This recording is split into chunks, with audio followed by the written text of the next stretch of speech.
Hi, today I want to talk to you about separating out a design into different blocks for a multi-block lino print. Now I'm going to hold my hand up and say that this has almost done my head in because I never normally work with multi-block and lino. So this is kind of a tricky thing for me too. So I'm going to do my best to be clear and explain to you how I have divided up a couple of the designs. So the design I'm going to discuss today is the one of Buckinghamshire, my local fields and the nice grassy footpath through the fields. So if you remember from my previous video, I have been working with this design and I have made two versions of it.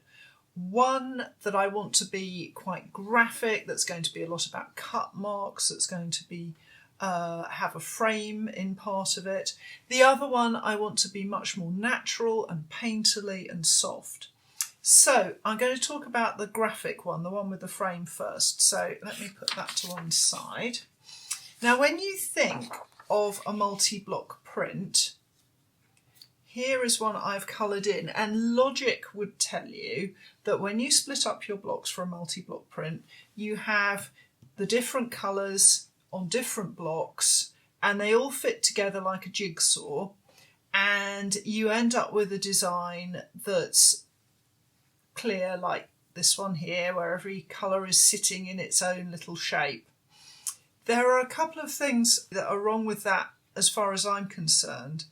The first one is registration, because however brilliant your registration and however good your system, it's tricky to make everything fit together exactly like a jigsaw and everything line up. And I know it's tricky because I do it periodically in Japanese woodblock printing. So I like ways out that avoid too much of that when it comes to a lino cut.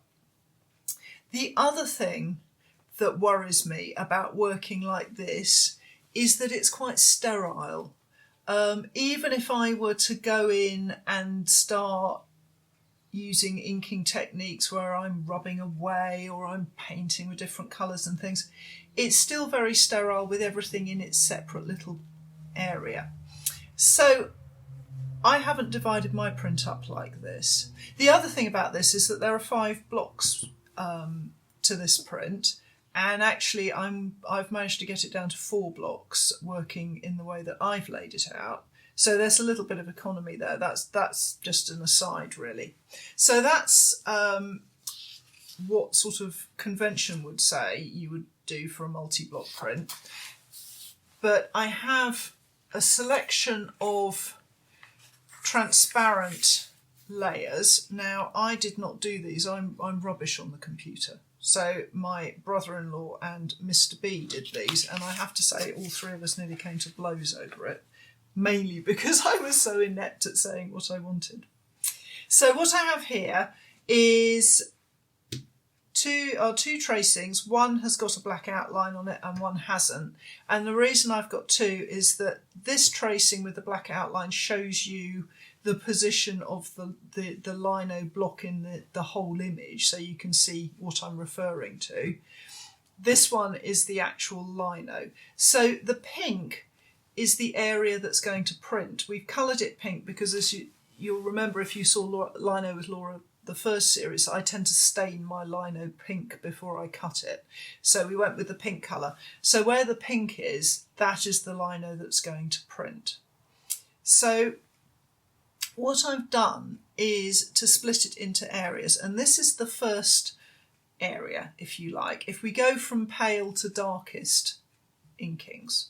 So here I've got a blue sky up at the top, and I've put some blue here and here as well. And that's not because I'm going to print the whole of this area blue, it's just giving me areas that I can cut away and still leave a little bit of blue. So I'm thinking of the blue area, if you think of this one as being kind of the blue, the sky block, is the nice bold blue sky. Then I've got some blue in the far area here where the shrubs are, which will do for shadows and for knocking back the colour. And then I've got a lot of blue in the foreground, and again that will do for shadows in the grass. So a lot of this in the foreground will probably get cut away, but it's there to add a little texture into the grass. So that's my blue layer.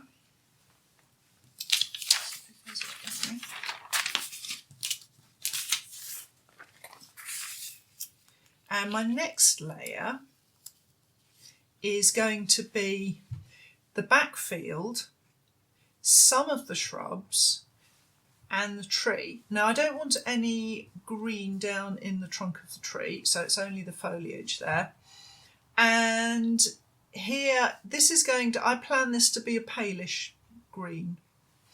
And so it's going to give me my backfield, and it's going to give me the brightest parts of the foliage in this tree.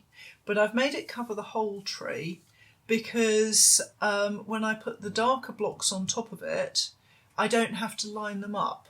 They can go over that palest green. So if they don't line up, it doesn't matter because there's an underlayer of green over the whole of the foliage. So that's that layer. And at the moment, the way that I'm describing this to you, think of it as flat sheets of ink. When we come to print, it won't be, but for now, let's just pretend that I print in sheets of flat colour so that you can see where this is going in terms of layout. So that's the next layer. Then the third layer here is going to be quite a big block. That's going to deal with my green field in the foreground. I also want a bit of it in the field at the back because I want, again, to be able to cut most of this away and use some of that darker green as shadows in the paler green field. And up here, again, I can work with it in the shrubs. And it's giving me my mid-tone for the foliage here. So I'll be cutting away into that area as well. So it's covering all my bases, really. And then the final block is going to be the darkest block. And you can see that this block is doing the frame around the edge. And it's also going to do those dark shadows in these trees and the dark of the grassy bit where the grass has got pushed down around it. So if I just pop those together, now I would never normally do colour separations because in my head it's all separated out, which is a bit freaky, but it makes it nice and easy for me, but I can't tell you that. I can't invite you inside my head, so I'm having to do it all with separations. If I line all these separations up, get them all lined up, hopefully I can show you that these do all fill the whole picture. Now there is an added complication to this, and that is simply that I'm going to put a load of daisies in the foreground which will have to be cut in, and I'm going to do that once I've mapped out all the blocks, so we'll talk about that at a later date. So I'm just going to line these up. So now I've laid out the various separations one on top of the other. You'll notice that they're a different size from the original tracing. We simply did these as a kind of study guide so you could see what I was talking about. So the size of these is a bit irrelevant. But now that I've lined them all up and laid them one on top of the other, hopefully you can see that the only white here is the white of the clouds, and that's absolutely fine. That's what I wanted. And then all of the rest of the print has at least one layer of colour, if not several layers of colour at the moment. So that means that because everything's got several layers on it, I'll be able to play about with cutting and overlapping things. So that's that planned out. And there's the original drawing here with the daisies so that you can see. Now here up in the sky, I've got some lines in my clouds, and I've just noticed in my tracings here I haven't accounted for those. So when I map this out with the original tracing, I'll be putting those lines down on the lino and cutting around them. But that's the Bucks graphic print in its various parts. And now I want to show you that Buckinghamshire landscape again, but a more natural version, that more painterly, softer version that I'm going to do as well. So this one's going to be all about those cut marks and quite bold design and the frame, and the next one is going to be a much softer one. So now we come on to the more natural painterly version of this image, and if we go back to the original one, you can see the tracing I've taken here. There's no frame, and also I've quite liked the kind of pencil marks that I've made on that tracing. I quite like the kind of drawn quality of the line there, so that's something I might echo in the lino cut. And when I've come to divide this up into blocks, there are lots more overlapping areas for each block to cut into, because it's going to be less graphic, it's going to be softer. I'm going to do some colour blending, I'm going to probably do some wiping, and so colours will come and go a bit more in this rather than being a bolder image. So if we look at the first block that I've chosen here, which is my sky block. Now, instead of previously the sky was very separate, it was going to be very blue. With this one, what I'm going to do is I'm probably going to rainbow roll this first block. So my blue sky will probably bleed down into a greeny colour. So it means that I can afford to have that lino travelling the whole length of the block, of the image, so that blue bleeding into green will actually be quite useful. My next block is going to be showing, that's the right way around, I'll try to be consistent for you. So the next one is going to be the next darker colour, which again could be a rainbow roll, or I might just paint in colours where I want them. And this one is doing all of the fields and pretty much all of the foliage. There are some areas in it where I don't want to have the colours, so they're not showing there, but I have got it going over pretty much everything. Doesn't mean all that lino will stay, a lot of it will be cut away, but it allows me maybe to put some textures in the trunks of the trees and stuff like that. And then the third colour, which looks pretty much the same, is going to allow me to really start playing with building up the shadows and the texture in the trees. And also a lot of this will be cut away to give depth to the foreground and the background.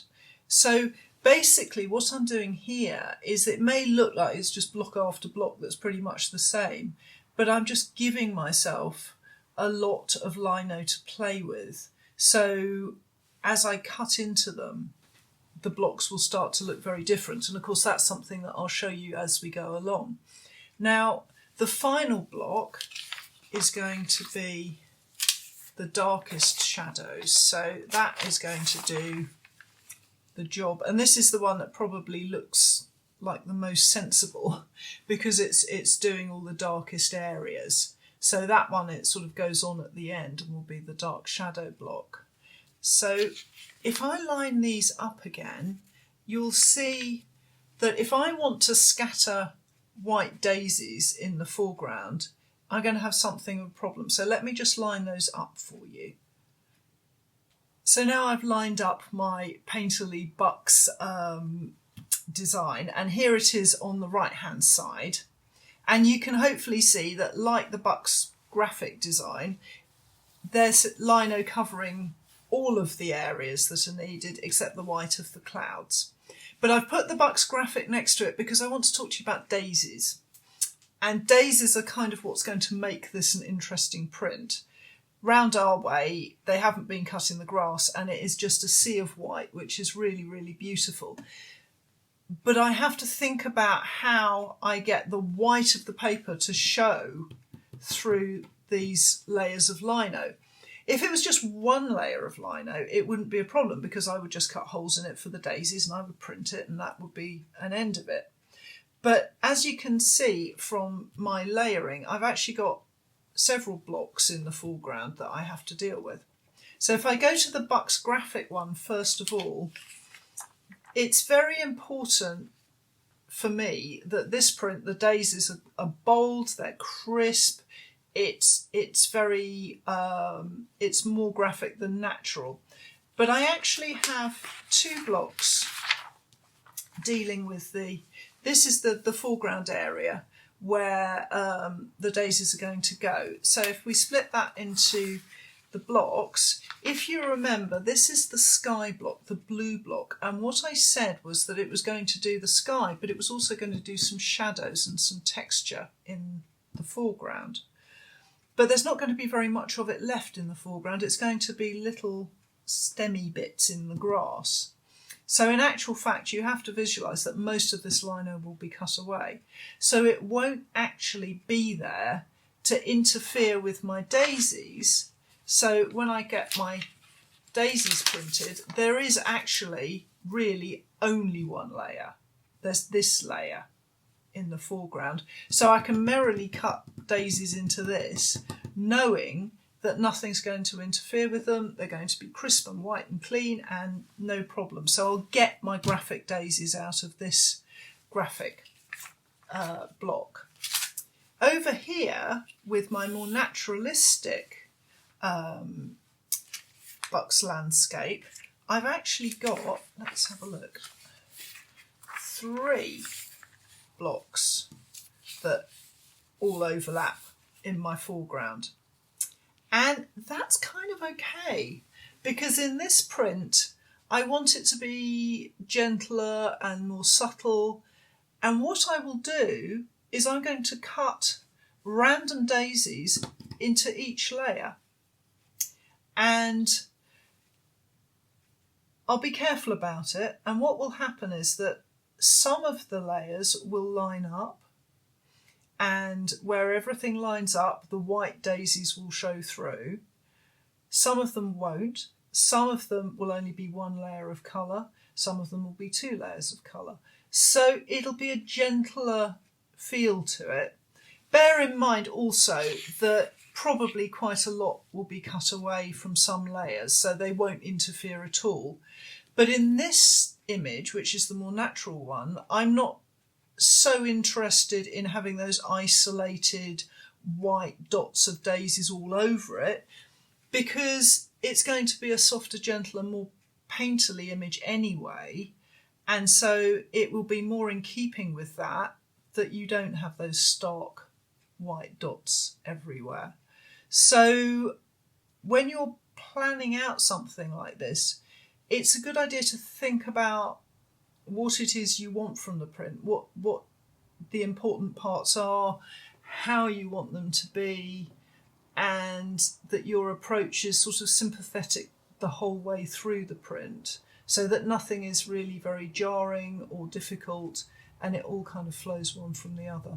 So hopefully this film has helped you to see my thinking when I'm pulling a print apart into its various blocks.